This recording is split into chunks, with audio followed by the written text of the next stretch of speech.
Hey, welcome in. So we're doing another Victor Davis Hanson article. This is in our continuing series of Victor Davis Hanson articles. These are quite popular, so I'm going to keep doing them. I enjoy it.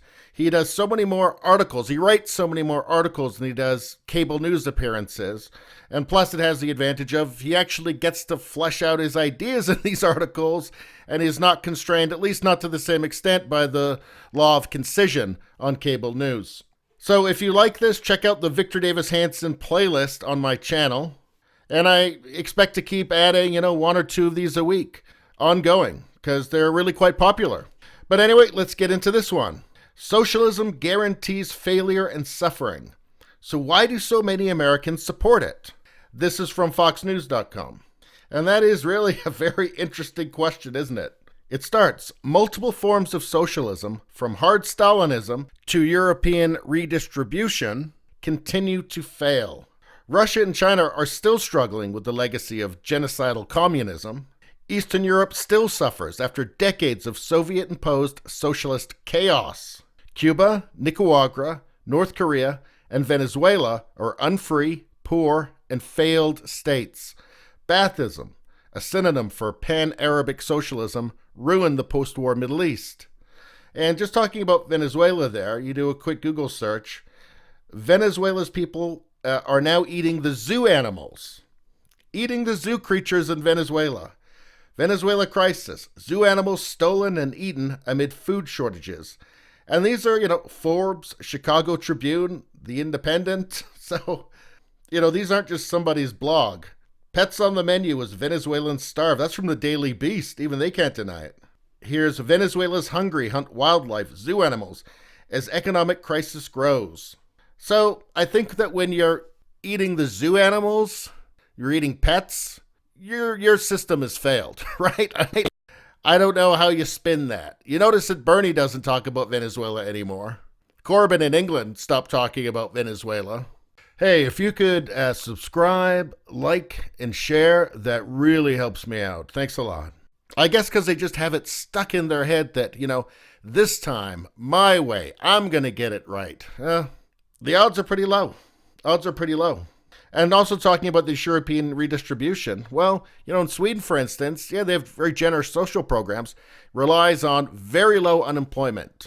And, after the refugee crisis where they increased their population by like 10% with people who just are not equipped to work in a modern economy like Sweden's, just the language barrier is enough.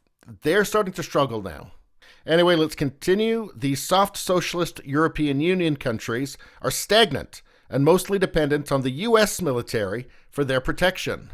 And I actually just did a Victor Davis Hanson video where he talks about that, how they're always kind of attacking U.S. imperialism or U.S. military use while relying on it for their own security themselves. So very hypocritical.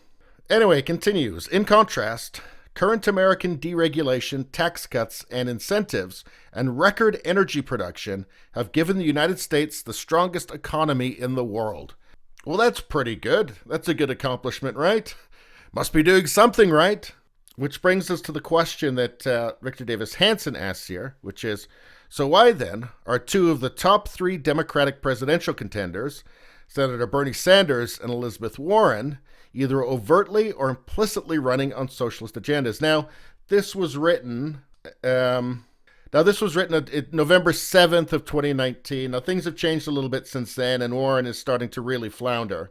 And doesn't look like she has any chance at this point, but anyway, the point remains. Why are the heartthrobs of American progressives, Reps Alexandria Ocasio-Cortez, Rashida Tlaib, and Ilhan Omar, calling for socialist redistribution schemes?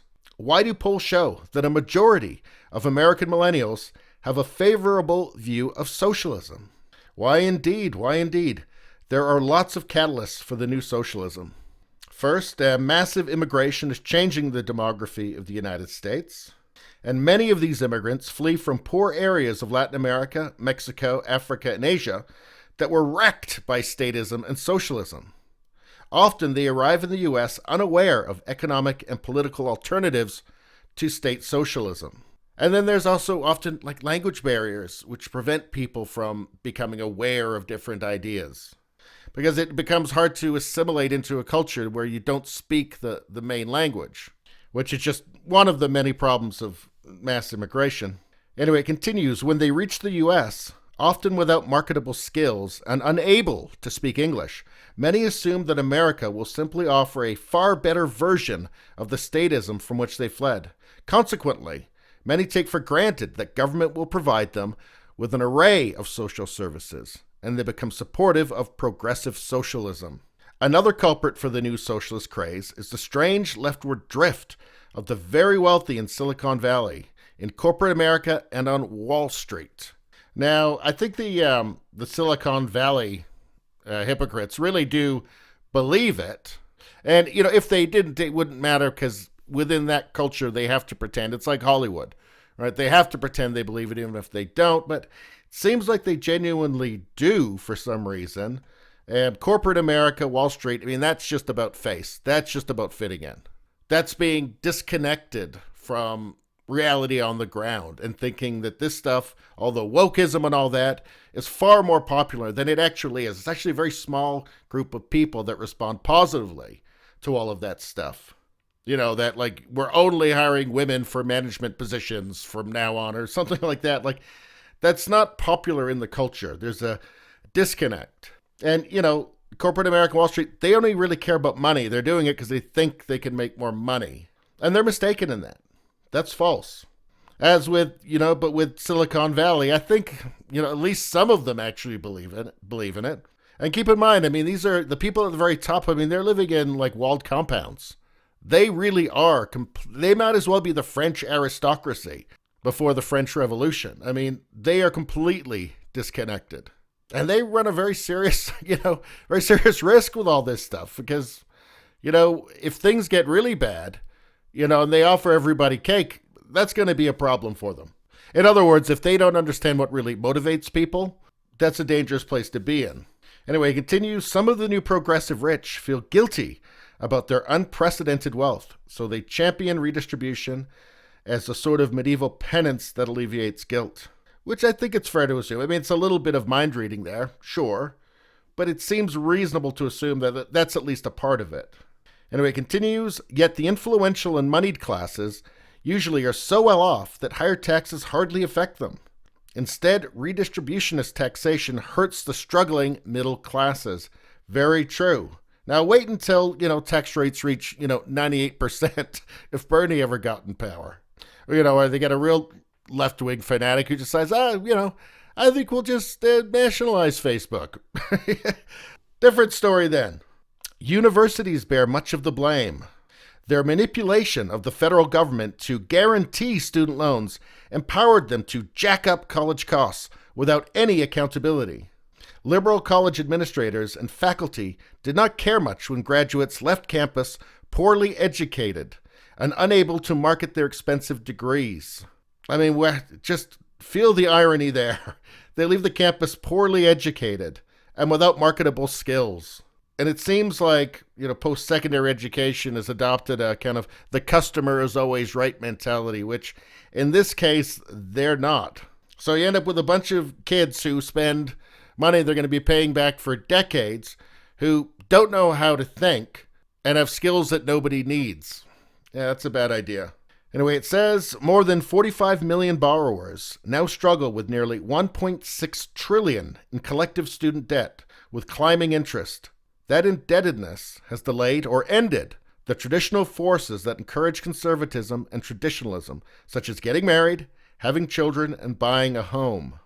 Yeah, that's the thing. Getting married, having kids, it teaches you more about the world than some Marxist college professor can ever teach you.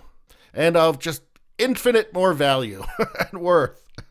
Anyway, let's keep going. And you might have noticed I'm kind of not reading everything. I'm digesting it a little bit for my own law of concision on this channel, but I'm not skipping anything that's crucial. I'm just respecting your time. In paradoxical fashion, teenagers were considered savvy adults who were mature enough to take on gargantuan loans, but they were also treated like fragile preteens who were warned that the world outside their campus sanctuaries was downright mean, sexist, racist, homophobic, and unfair. So not only are they leaving campus not able to think properly, not able to think critically, with no marketable skills, but they're also terrified of the world as well. Anyway, we're nearly at the end. Finally, doctrinaire Republicans for decades mouthed orthodoxies of free rather than fair trade. They embraced the idea of creative destruction of industries, but without worrying about the real-life consequences for the unemployed and the hollowed-out red state interior. Wasn't there somebody who came along and was talking about unfair trade deals and bringing manufacturing jobs back to the red state interior? Who was it? Oh yeah, it was Donald Trump. For some crazy reason, that message resonated for some crazy reason.